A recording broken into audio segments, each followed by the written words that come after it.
morning, everyone.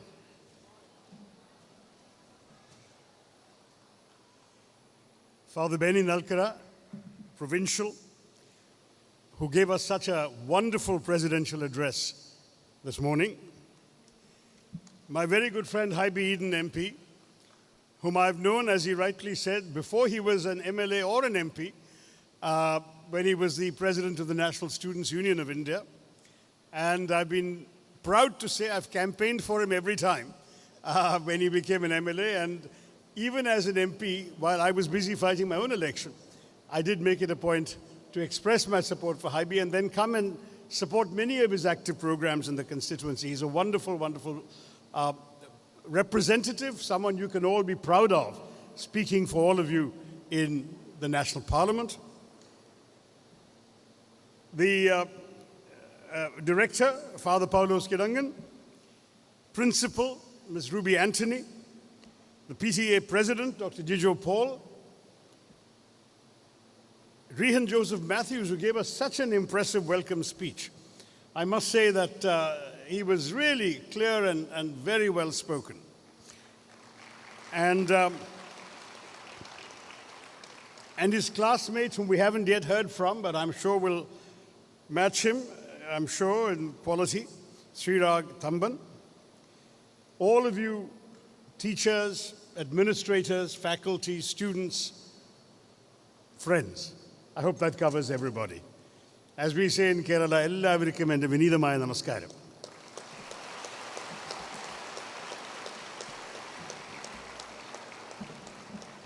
I'm delighted to be with you this morning. As Father Benny said, I've been an admirer of Rajagiri's. Very early in my political career in India, I had an opportunity to visit and address the Rajagiri College.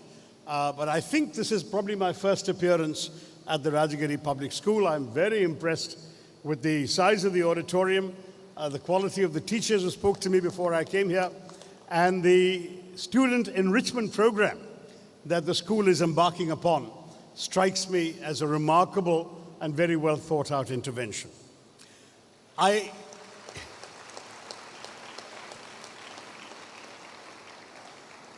didn't want to bore you with a long speech. All students, as you get past the stage, you're all class 6 and above, I believe. So you've already got a lot of school lectures every day. I'm sure you don't want to keep hearing lectures. I'm going to try and keep my remarks relatively brief so that we will have an opportunity to interact with each other. I'd like to hear what's on your mind, what questions preoccupy you, what concerns you have, and what things you want to know more about. And I'll be very happy to respond. But I want to begin really by saying how delightful it is to be here. You know, one of the challenges for me was when your teachers said they wanted me to talk about all the Sustainable Development Goals, and that's too many. We have 17 big goals. You saw the excellent slideshow with which we began this morning. And not only do we have those 17 goals, each of them have lots and lots of sub-goals, so that collectively there are several hundred that the world is supposed to fulfill. I was present at the United Nations when its preceding target, the Millennium Development Goals, were adopted in New York in 2000. And that was somewhat more modest. It was 8 goals that were supposed to be accomplished 15 years later by 2015. And the truth is, accomplishment did not result. We had some progress in some places. We didn't have enough anywhere else. And that's why the Millennium Development Goals had to be replaced by the Sustainable Development Goals in order for the world to have new targets to work towards. Now, the Sustainable Development Goals are so vast and the topics are so many that it would not, I think, be a useful exercise for me to start talking about them in detail. So what I'm going to do is I'll go through each of them once, literally just telling you what the goals are once again, though probably all of you know them. And I will do it with special reference to our country. That is, I will speak about a sentence of where India stands in relation to each of these. And then I'll speak a little longer on one goal, which is goal 4, which is about education, because that is what your teachers also felt I could most valuably contribute to today. And after that, I'll take your questions and comments. Now, let's look at how India is doing against the 17 goals. The first one, as you know, is to end poverty in all its forms everywhere. Frankly, not so well. In the Millennium Development Goals, the same goal was there, but what happened was that India had a dramatic spurt of growth, inclusive growth, and during the 10 years of the Manmohan Singh government, the UPA government, we actually were able measurably to pull 280 million people, that's 28 crore people, out from below the poverty line and out of poverty. So it was a major accomplishment. China, in the same time, had done 430 million, so they had an even bigger advantage. And between China and India, we probably dramatically changed the world's figures. Sadly, what has happened since then is that in India, many of these people have gone back below the poverty line. We had the tragic disaster of demonetization, a self-inflicted wound that threw many, many people out of work and closed many micro-enterprises. We had the other economic failures that followed, and then COVID, which again put very many people into poverty. So today, sadly, the poverty situation is not good, and we are looking at the real challenge of having to work very hard in our country to end poverty. We have not come close enough. Some progress, yes, but not enough. Goal 2, end hunger and achieve food security. There we have mixed results. India is a big country. In some states, you can argue that hunger and malnutrition are largely absent. Kerala can have a good claim to that statement. But in many other states, you have prosperity seemingly at the top, but you have terrible hunger and malnutrition, and a good example of that is Gujarat, which amongst the Indian states has almost the highest level of child malnutrition. And why is that? Largely because the tribal areas in Gujarat have been terribly neglected.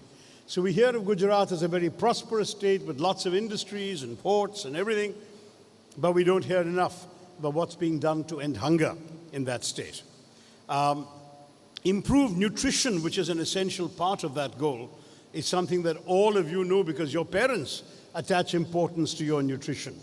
But in very many poorer families, even if the parents knew what was needed, which many of them don't, they can't afford it.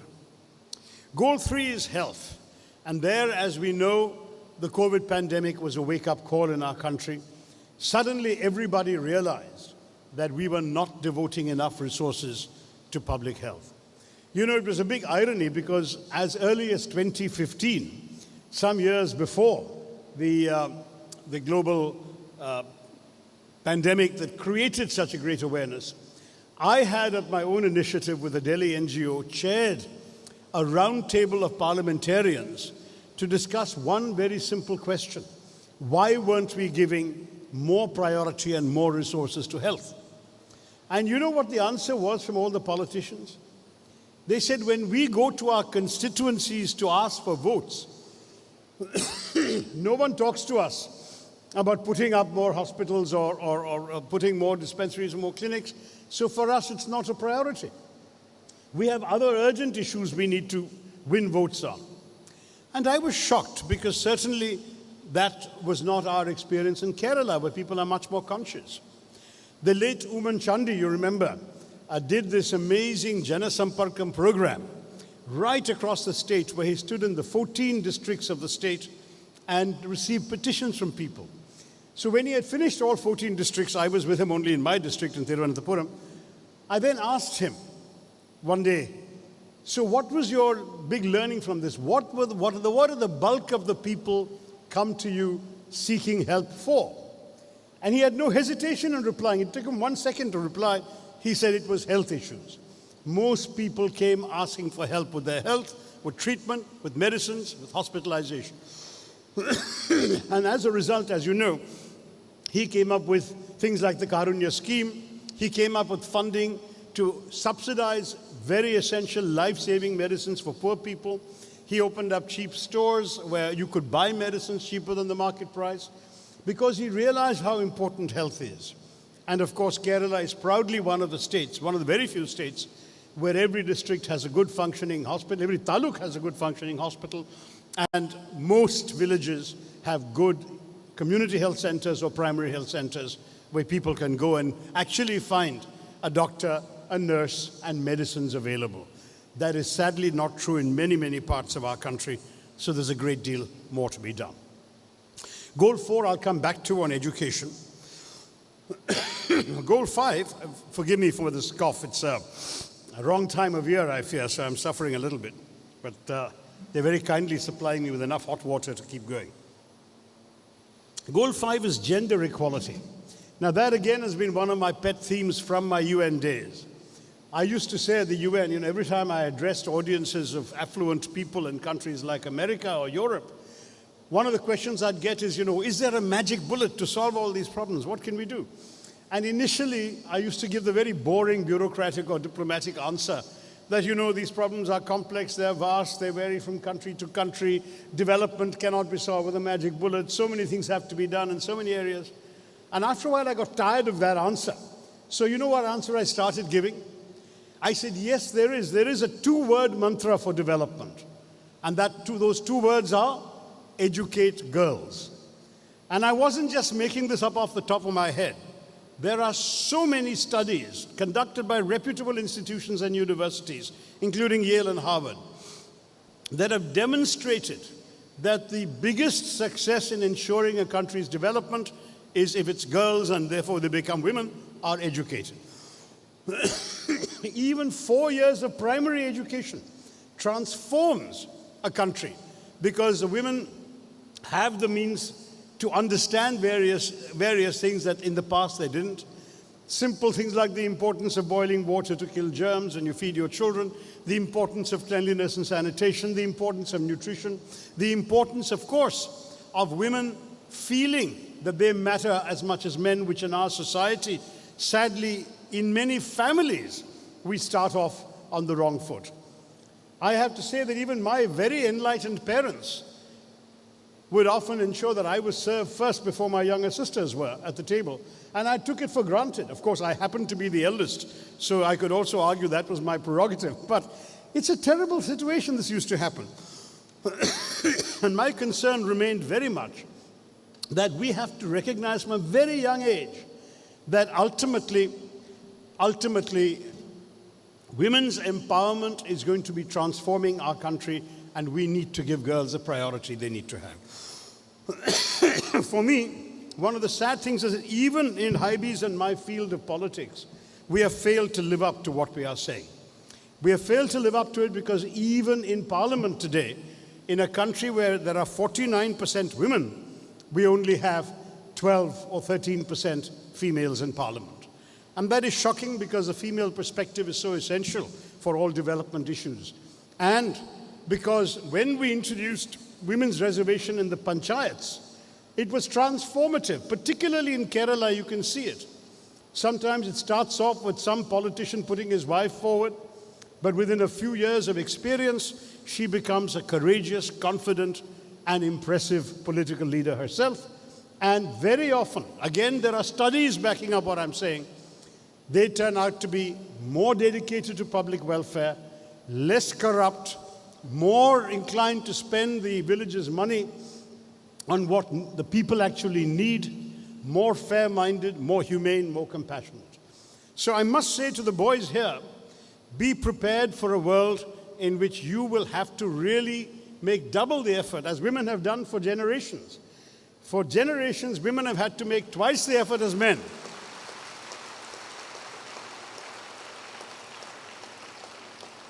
Women have had to make twice the effort as men to show themselves to be equal.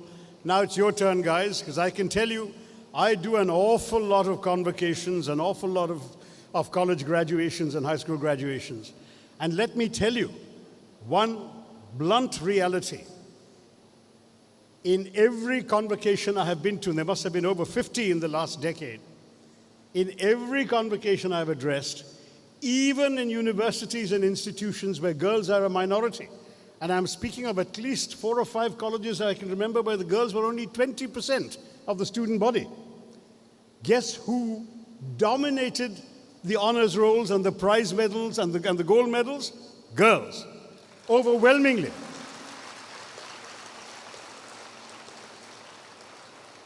And literally in every subject, I have done convocations for medical institutions, Ayurveda colleges, dental colleges, engineering institutions, as well as other general universities offering all subjects. And across the board, this is true. There is not one institution in which girl prize winners were outnumbered by boys, not one. And the only subject in which boys tended to do well was mechanical engineering. In everything else, girls came first. So I want to say to all of you, you are growing up into a woman's world. And so boys, be prepared. You will have to work doubly hard to prove yourselves. But we're not there yet, and that's one of the reasons why Haibi and I voted for the Women's Reservation Bill in Parliament to ensure that we at least have 33% women in our political representation, because the sad truth is that when you talk about women's empowerment as a goal, but you don't make it compulsory, male politicians always manage to corner the tickets for themselves. And so you need reservation to ensure that women get a fair shake, that they get a break in our political space. And that, I think, is beginning to change in our country in a very positive direction. Number 7 is sustainable energy. I think you know, all of you, your generation knows more about this than mine.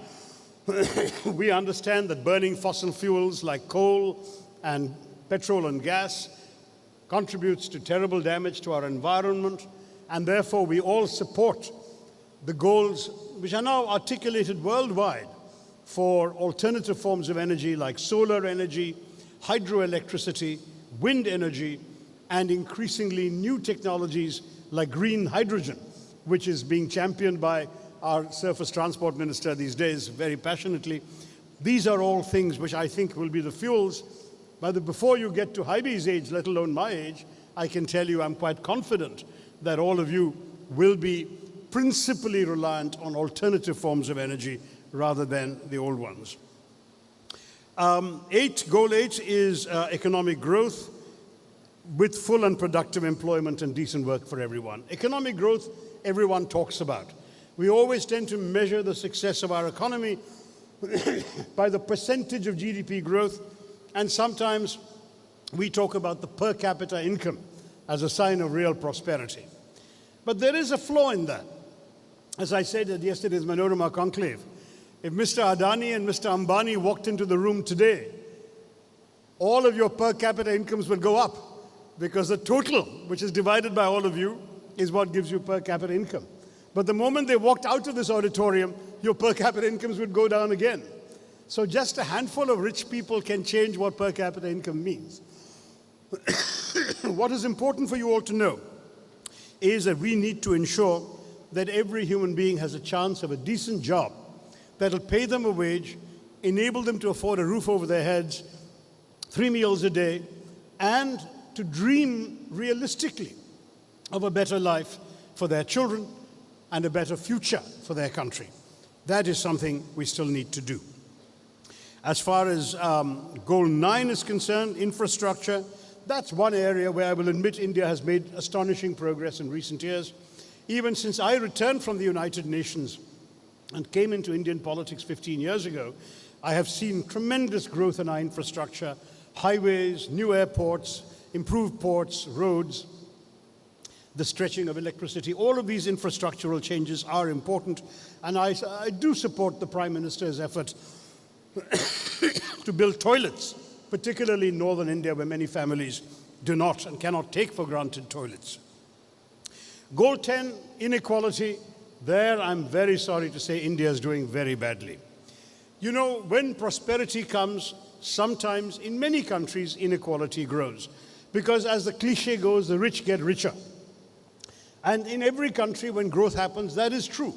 So in China, which started off as a communist country where everybody was more or less at the same level, between the 1980s and the last decade, the 2010s, Chinese economic growth resulted in a situation where the top 1% of Chinese income earners actually went from commanding 7% of the country's total GDP to 13%. In other words, more of the country's wealth was coming to the 1%.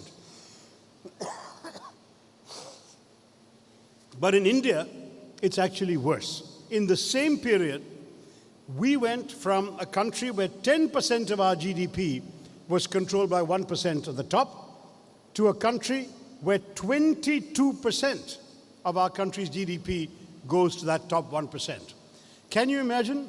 Just 1% of our population has assets and resources that are worth 1/5, more than 1/5 of our entire country's wealth. That is not fair, that is unequal, and we have to be able to change this. The rich have to pay a larger share of taxes to help us distribute the fruits of our economic growth to those who have nothing. And that is a value that I think we should all remember. Goal 11, cities should become absolutely more humane, more safe, and we all know that our cities are choking on themselves. Kochi is a very good example of all that could go wrong in some ways. Your traffic is unimaginable. You can't get from anywhere to anywhere without sitting hours in traffic. We have to ensure that urbanization is a measure of progress and not of increased suffering. What Kochi is going through, we earlier saw Bangalore going through. What Bangalore went through, we saw Bombay going through. We are seeing more and more that urbanization, instead of coming to mean enhanced opportunities for people to flourish, or in addition to meaning that, because that is also true, in addition to meaning that, urbanization has become unfortunately something which means choking traffic, pollution, unlivable conditions, and great stress for the average people living in the city. We need a more humane urbanization in India. Today, do you know that of the 10 most polluted cities in the world, 9, including Delhi, Mumbai, and Calcutta, are from India? It's really shocking.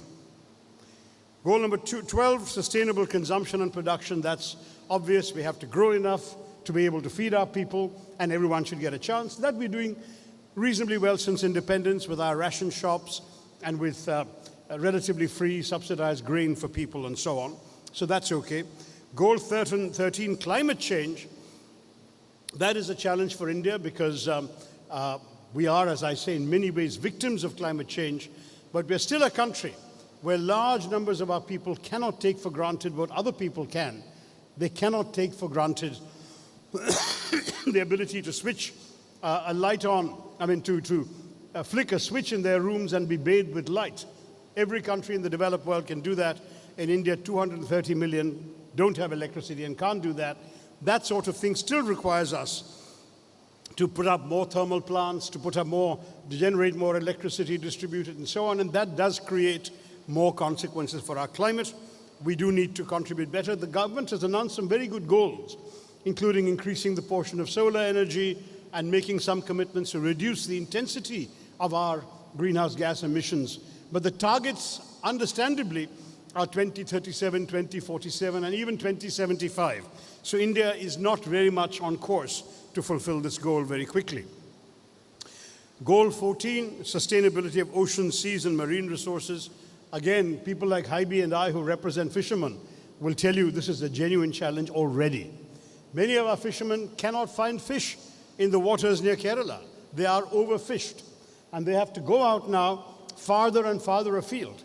As an MP, I've had to bail out my fishermen as far away as Diego Garcia in the middle of the Indian Ocean because they've gone too far in their quest for fish and been arrested by the authorities. And I've even had to call London, because Diego Garcia is a British colony, to get my fishermen released. These are real problems in our ecosystem here, and we do have a big challenge where I think a lot more responsible action is required, not just by India, but by all maritime countries. Goal 15, save the land, protect our earth. That's something you all instinctively understand. We need more forests, and I think all of us, certainly every school that I'm aware of, does participate in tree planting and encouraging children to be aware that every time we cut down a tree, we are really doing violence to our earth and to ourselves. So we must plant 2 trees for every tree we cut down. Promoting peaceful and inclusive societies which have justice and which are accountable to the people. I don't want to make a political speech here, but I would say this is a goal where we still have very many major challenges. I would even argue our challenges in terms of including everybody, in being just and fair to all Indians, respecting people of all faiths, and actually ensuring justice for all. We are actually behind where we were even 10 years ago, and I certainly hope that we will turn this around very soon. And finally, goal 17, a partnership. The rich countries having to help the poor. That too is not happening. What's happening, unfortunately, is the rich countries feel they have their own problems, and as a result, all the old commitments and promises that were made to give development assistance to the poor, these promises have not been kept. Only 2 or 3 countries have even managed the old UN goal of giving 0.7% of their GDP for development. I think Norway is the best example. There are 1 or 2 countries. Otherwise, most countries have not even come close to matching that promise. So when we speak of a partnership, we are saying to the rich countries, don't you feel that you have a moral obligation to help the poor countries? But just as we in our own country have a problem telling rich people that they should have a moral obligation to the poor, the same challenge exists, unfortunately, in persuading the rich countries. So this is my summary of 16 of the 17 goals. It's taken too long, but I was afraid of that with a topic like this. I will briefly, but not too briefly, say a few things about education, because that I think is the most relevant for an institution like this one. And I have to say I thoroughly enjoyed Father Benny's reinvention of Einstein's E equals mc squared. As he said, people are behaving as if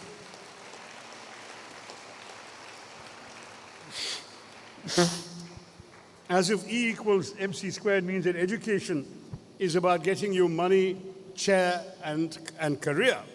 And he's right, many people think of education that way. And he said instead it should be mindfulness, commitment, and creativity. And I absolutely love that, because those are all things that we should aspire to in life, and those will stand us in good stead whatever we do in life, whatever chair we occupy, whatever career we have, and however much or however little money we have, these are all essential.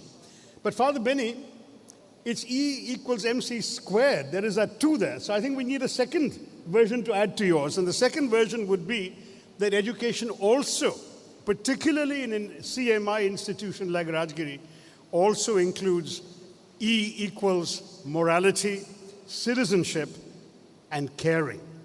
And I think that's extremely important to understand. Because a school's job is not only to produce high-achieving exam passers. I'm not saying this out of any sour grapes. I came first in class throughout my school and college years, so that's not my issue. I just know that doing well at exams is a skill. It is not the whole of you, and it does not speak to the kind of human being you're going to be. Having values is important. Having morals is important. And a school in the CMI tradition, I'm sure, understands that you have to produce not only a good student, but also a good human being at the end of the day. And that's where the M comes in. I speak of citizenship because what we need to produce are good citizens for our country. We need in many, many ways to have people who have a sense of responsibility, who have a sense of inclusion, and who have a sense of vision for the future. Good citizens do not think only of themselves, of their own money, their own chair, their own career. They also think of the broader goals of the country of which they're a part. And India needs good citizens to come out of institutions like this one. And why do I speak of caring? Because let's face it, most of you, if not all of you, in a school like this already represent a small section of the fortunate few of our society. Outside, in the larger world, there are very many people who would never get into Rajagiri Public School or schools of this quality, who may not have the opportunities and advantages you have, who will not be speaking English the way you all do, the way I heard Rehan Joseph Matthews speak. What we will have instead is people who start off life on a different plane from you and who will be struggling against impossible odds.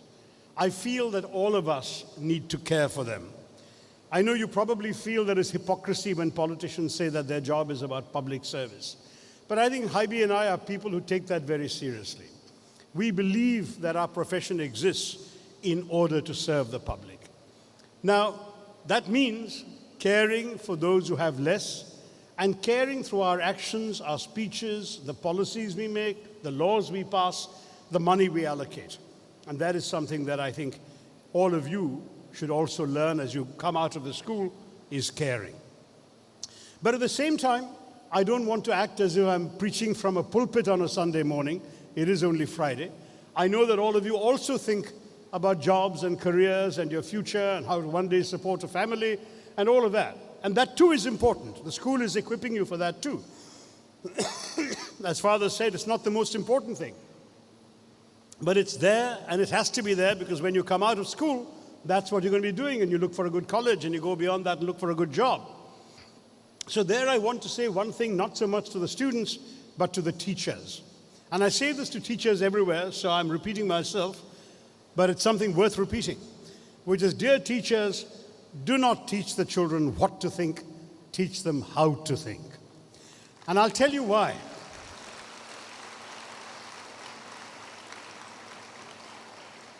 I'll tell you why. First of all, the besetting failure of Indian education has been the emphasis on rote learning for examinations. It has been about learning what's in the textbook, learning what the teacher says in the class, and regurgitating it in the examinations. That is not good enough. And why is it not good enough? I'll give you two reasons, though there are more. The first reason is that everything you're making them memorize, every date, every formula, they're going to grow up and go into a world in which, if they've forgotten it, they can get the answer with 2 clicks of a mouse on Google, or they can get it by looking at their mobile phone. That's the real world. All that you're shoving into their head is essentially unnecessary. It's far more important to teach them how to use that formula, how to use that approach, rather than what that formula is and what that approach is. And the second reason is a little more serious to think about, which is that there's a study by the Oxford Martin School 2 years ago, which said that by 2030, 30% of the jobs in the world will be jobs that do not exist today. How do you educate your children for a job that doesn't exist? How do you educate your children to be prepared for professional undertakings that no one has ever done before, that haven't perhaps been invented while they're in class 11 and 12 and will be invented in the next few years? So the only answer is, as Father Benny said, creativity is an essential part of the answer. Teach them how to approach the unfamiliar. Teach them and examine them on how, when they get information they've never seen before, they would know how to approach it. Instead of asking them to repeat what they've already read in a textbook, which in fact is already out of date perhaps, teach them instead on the basis of things they don't know and haven't heard, but how they should approach that data, how they should approach that information. Teach them how to think. Bill Gates and Steve Jobs both were people who said that when they hired people, what they looked for was out-of-the-box thinking. It's okay. What they looked for was out-of-the-box thinking. What's out-of-the-box thinking? The box is conventional wisdom. It is what everybody has said. If you ever ask your teacher something and she says, this is the answer, and you say, but why? And she says, because it is. Shut up and sit down. Then I'm afraid your teacher has done you a disservice. I encourage you all to not just ask the teacher why. I encourage you to ask the teacher why not. Why can't it be different? There's a story that my staff begged me not to tell the story because I've told it too often, but I haven't told it in Rajagiri, so I'll tell you. You know, I need glasses to see at a distance. I don't need it to see the names of the people I was greeting this morning. But at a distance, I need glasses. But since that's only about 5% of my day, when I used to wear glasses, thank you, I would very often, very, very often, I would end up losing them or breaking them. I would end up being in a situation where I would put them in a pocket, bang against a wall, and they would break. Or in the days when I would wear a munda more often, There's no pockets in a munda, so I would often have the glasses in my lap when I was sitting, and then suddenly somebody comes in, I get up, glasses fall down, somebody steps on them, they break. So one year, in the first 3 months of the year, I either broke or lost 6 pairs of glasses. And I was sort of expressing my frustration about this to a friend, and he said, what seems to be the problem? And I said, the problem is very simple, that for 150 years, glasses have always been made in one way. They hang over your ears and rest on your nose. And I find that uncomfortable, especially since I don't need them 95% of the day. So I take them off, and that's why they go somewhere and they get lost or broken. And he said, I see. I said, but what solution is there? There isn't any. He came back with one a few weeks later, and that's what I'm now wearing around my neck, which is very simple. The glasses are no longer on my nose and no longer hanging on my ears. They don't bother me. I forget they're there. But if I have to recognize somebody in the back row or whatever, all I have to do is click them together with a pair of magnets in the middle. There you are. Hello. Unclick them again, and I get on with my day. Now, I'm not advertising these glasses. I'm not a goodwill ambassador for the company that makes them. I'm just saying that it is an example of what they mean by out-of-the-box thinking. It's an example of how you can reimagine something which has been done in one way for a century and a half. And you find a new way of doing it, that is out-of-the-box thinking. So, with that message, I would simply say to our teachers, we can create a different education culture for this generation that's coming of age here. And let me stress that India has been doing well. When the British left us in 1947, we had just 14% literacy. And amongst women, it was worse. It was 8.8%. So you put 12 girls in a room and only one of them could read and write when the British left in 1947. Today, that's been transformed dramatically. We have roughly over 80% literacy, though we don't have the latest census yet. But in 2011, and extrapolating from that, we can assume it's about 82% for men. Sadly, slightly less for women, because in North India, women are still a bit behind. But in Kerala, I'm proud to say, women's literacy rate is just as high as male literacy rate. There is no difference. So we are much more literate than before. Thanks to the Right to Education Act brought in by the UPA government, we are seeing more children enrolling in primary school. We have a situation in which there is what's called the gross enrollment ratio, which is the percentage of children of a particular age who are in that age-appropriate education system. So what we've got is we've got 104% of children of primary school age in primary school. You can say, how is that possible? I'll tell you why. Because some children who had missed the education net earlier have been caught and brought into the school system, and by giving them midday meals and so on, poor parents are happy to encourage their children to go to school and find something to eat there rather than to beg in the streets or do child labor. So all that is good. But the challenge is we're still finding a very high dropout rate. By class 8, that 104% is down to 68%. By class 10, it's down to the 30s, I think 38 or 37%. And by the time of class 12, with all the dropouts, we are in the very low 30s. So in college, I think we have something like 26 or 27% enrollment. That means that children are dropping out early, and that is a challenge for us because semi-educated children often are unemployable, and there's nothing more dangerous for a society than unemployed and unemployable young men. But this is where I specifically mention men, because young men without a job are the ones who are prey to the dangerous ideologues, the Naxalites and Maoists and so on, who give them a Kalashnikov and 1,000 rupees, and that's all they need to find a purpose in life, because they have no stake in the modern 21st century society that we are trying to build. So education is key to India's future. Education is key to your individual futures, and that's why I spend so much time in saying how important this goal is for all of us in India and in Rajagiri. I've taken far longer than I should have. I want to thank you all very, very much and to wish you great success in the Student Enrichment Program of Rajagiri. Jai Hind. So, what role does student politics play in reforming our education sector and in providing access to quality education? Did you say student politics or UN politics? So student politics. Student politics. Look, I think at the high school level, frankly, there is no room for student politics.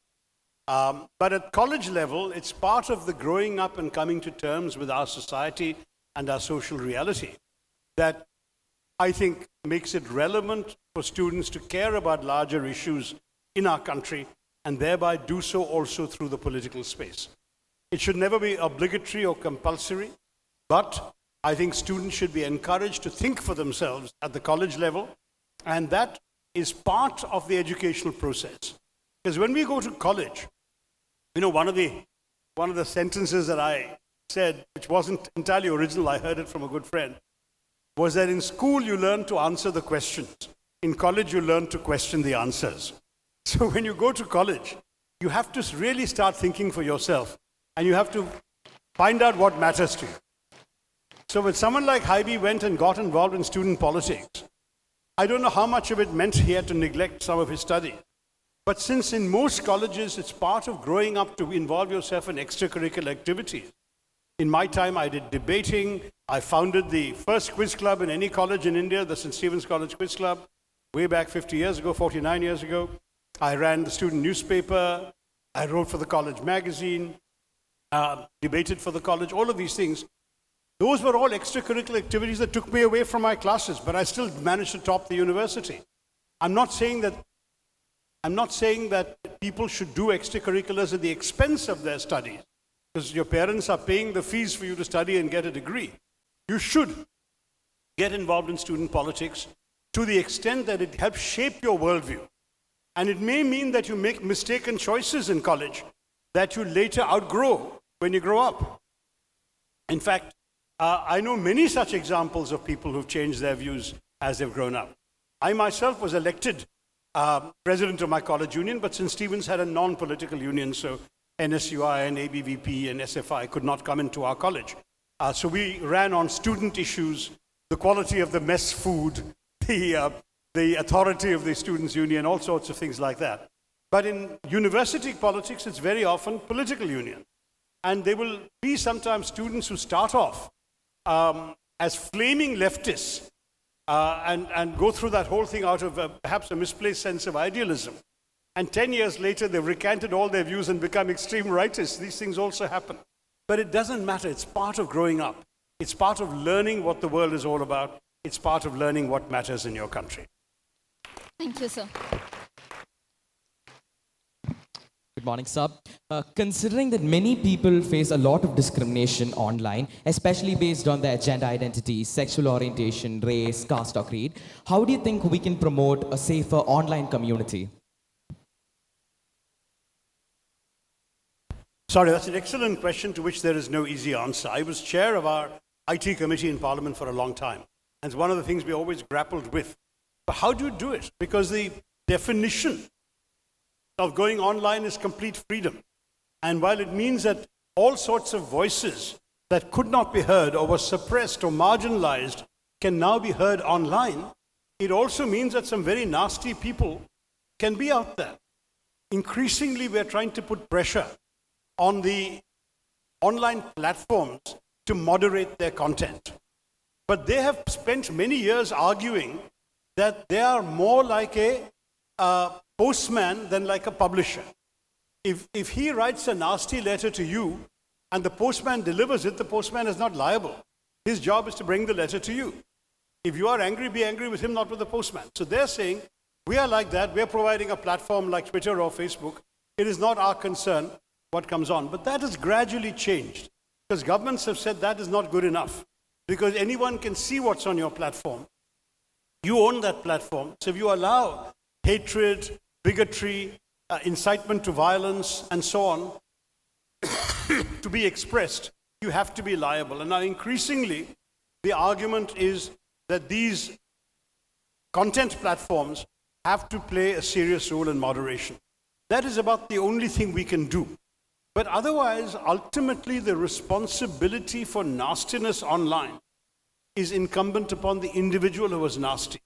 And where it's borderline harassment or even criminal incitement against you, your only recourse is to go to the police. All our police stations have a cybersecurity wing. and you can complain to them saying, I've been harassed online, take a screenshot, show them the proof, and they will be able to investigate where that came from and take some action. The one exception so far is WhatsApp, because WhatsApp has encrypted its source code so that no one knows where a message originated. But many governments are now trying to challenge that also. And we'll have to see how all this works. But at the moment, there is no easy answer. We are trying to make people responsible for the material they put out in the public domain so that ordinary people are not needlessly harassed. I'm sorry to say there have even been suicides taking place because of online harassment, particularly of young people, as you say, those of gender identity or other kinds of individual confusion issues. And they have been driven to suicide because people have been so horrible to them. That has to stop.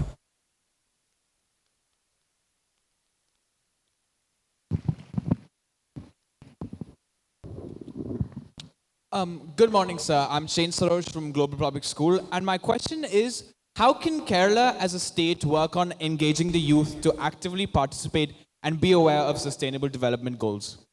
Well, look, I think it's something which the Kerala government can do in its own government schools by putting in the messaging. But thereafter, it's up to each school. Rajagiri is not a government school, and they've taken the initiative to do this out of their own desire to see you all concerned about these things. Some other private schools may not have done that. So I'm afraid the short answer is I don't really know what the government can do other than some government policy should reflect these goals. For example, just as individual schools do reforestation, planting trees on highways and that sort of thing, government can encourage that, publicize it, even give seeds and saplings and help. So government can do that. But by and large, we in Kerala must get out of the habit of expecting the government to do everything. Let the government do what it can. Let's all of us take responsibility. It's our futures. You are going to grow up and inherit this world. Don't say it's not my problem, it's the government's problem. Say, I will take a response, I will initiate action where required. I will persuade my school to do something and my school is not doing it. Each of us can do that and you should. Good morning, sir. My name is Johan Jos Thomas. I'm here representing Rajagiri Higher Secondary School. And I would like to ask a question relating to SDG 5, gender equality. Could you please elaborate on the role of a student and the general youth in achieving total gender equality and how institutions can implement schemes to propagate these ideas? I'm sorry, I didn't hear the question. Achieving what goal? Total gender equality. Gender equality. I've addressed that to some degree already. I think that there are some things we need to force change through laws like the Women's Reservation Bill, where if male politicians will not give women a break, let's force them to give them a break by making a compulsory quota. That's one way of achieving gender equality. In my own organization within the Congress Party, I head the All India Professionals Congress. I made a rule that out of every 3 office bearers, at least one has to be a woman. So in every chapter of the All India Professionals Congress, we have a president, a vice president, and a secretary. And we don't approve the panel until one woman is there amongst the 3. She can be president, she can be vice president, she can be secretary. And if it's 2 women or 3 women, no problem. And in my own management team of the Professionals Congress, where I have 4 people, 2 of them are women. And I think you can actually set an example through what you do, even if the rules and laws don't require it. In one of your essays from 2007, you noted how economic growth is chipping away at poverty, while today you mentioned how India is going backwards. How can contemporary India sustain or redefine this process? Sorry, could you repeat the thrust of your question? There's some echoes or some acoustic issues here. You said economic growth is your main concern. What was the thrust of your question? Yes, so in the essay Davos Economy, you mentioned how economic growth is chipping away at poverty. However, today you mentioned how we are going backwards. How can India get back to how it once was? Oh yeah, I think the answer very simply is a policy of redistributive justice. That is, I'm in favor of economic growth. But along with economic growth must come taxation by the government, so the government has more revenues to give the marginalized sections of society and to help them get a leg up. And I often tell business people, this is good for you also. If you are making a lot of money as a business, you don't want to pay too much of it in taxes, I understand. But if you pay those taxes and those taxes go to poor people, those poor people will be enabled to become your customers tomorrow. And your customer base, your consumer base will expand because the poor people have been assisted by the government to have the means, to have the purchasing power to become people who are participants in the market economy and not just recipients of wealth. So we need to invest in getting everyone to buy up to the idea that ultimately growth is fine, it's necessary for every country, but that growth the benefits of that growth must be shared with as many people as possible in society. That was our philosophy. It is not the philosophy of the government that followed us. And certainly, that is why we are so concerned in our messaging today about the record unemployment in the country, about the unproductivity of our workforce, about the declining female labor force participation, about inflation and the cost of essential goods like foodstuffs, and at the same time, the inequality that I've already mentioned. So the only thing we can do is to have a government that cares about these things and tries to ensure justice for the bottom of the pyramid. Let them have the resources. They will one day be enabled. The people who might otherwise starve to death or miss an education or miss opportunities, they will become healthy participants in the future growth of the country, and they too will help lead it. Thank you all very much. It's been terrific. Thank you.